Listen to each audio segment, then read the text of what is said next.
Notre féminisme, on considère qu'il est résolument antiraciste et qu'il ne peut pas être autrement. Parce que face à la montée de l'extrême droite, à l'énorme offensive raciste et islamophobe à laquelle on assiste depuis des années en France, nous on considère que le 8 mars, ça doit mettre à l'honneur les travailleuses de la santé comme Majdouline, qui s'est faite mise à pied par la direction de son hôpital parce qu'elle portait un calot et après une énorme campagne islamophobe contre elle. Nous on considère qu'être féministe aujourd'hui, c'est lutter pour l'abolition de la loi de 2004 qui interdit le port du voile dans les écoles et parce qu'on veut défendre le droit des femmes à s'habiller comme elles le veulent.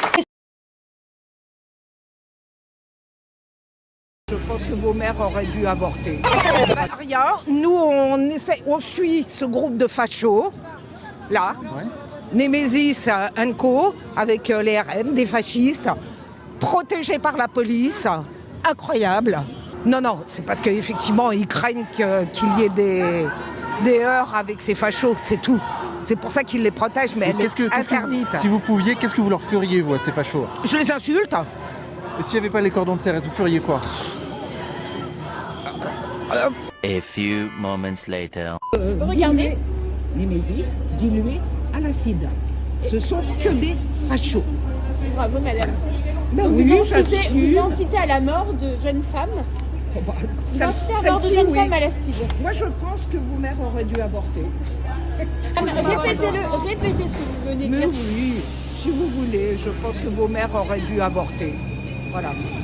Alors, il y a quelques jours, le journal L'Humanité a mis en lumière les méthodes de Némésis étroitement liées aux groupuscules violents d'extrême droite. Elles viennent en marge de manifestations et de rassemblements pour intimider et provoquer le buzz. Némésis, dont les méthodes se résument à servir d'appât, ce sont leurs dires, quelle classe pour des féministes, pour mener des guet-apens. Je veux le dire avec force ici.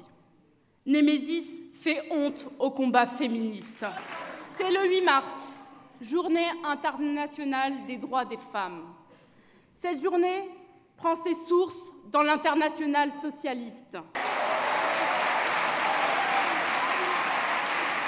Et rappelons-le, Némésis n'a pas sa place dans cette mobilisation, ni dans nos rangs, ni dans nos cortèges. Aux féministes révolutionnaires, nous appelons à nous rejoindre le 8 mars, journée internationale de lutte pour les droits des femmes et des minorités de genre, afin de bloquer les sionistes, les fascistes et les racistes. Une fois de plus, l'extrême droite tente de s'incruster dans notre manifestation. Le collectif néofasciste Némésis et le groupe pro-Netanyahou Nous Vivrons ont déjà dit leur volonté de s'inviter le 8 mars à Paris. Nous avions déjà interdit la rue et nous le referons cette année. Ces collectifs s'approprient les combats féministes pour diffuser leurs idéologies racistes et pour justifier leur soutien à la colonisation et au génocide en Palestine. Nous ne laisserons pas l'extrême droite confisquer notre manifestation. Partout où l'extrême droite tentera d'imposer sa présence, elle nous trouvera sur son chemin. Je voudrais commencer par dire qu'on a obtenu une première victoire. Némésis a été obligé de manifester dans le 16e arrondissement.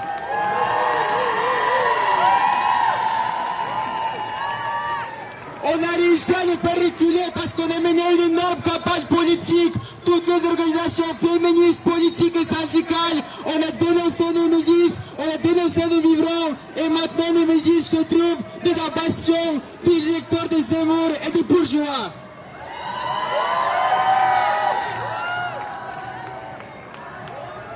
On avance. Et en même temps, nous avons le collectif Nous Vivrons qui va tenter une provocation aujourd'hui. Moi, je voudrais dénoncer haut et fort ce soutien du génocide, ce soutien de l'État colonial d'Israël. Mais je voudrais aussi dénoncer le Parti socialiste. Je voudrais aussi dénoncer le gouvernement qui apporte un soutien inconditionnel à Nous Vivrons.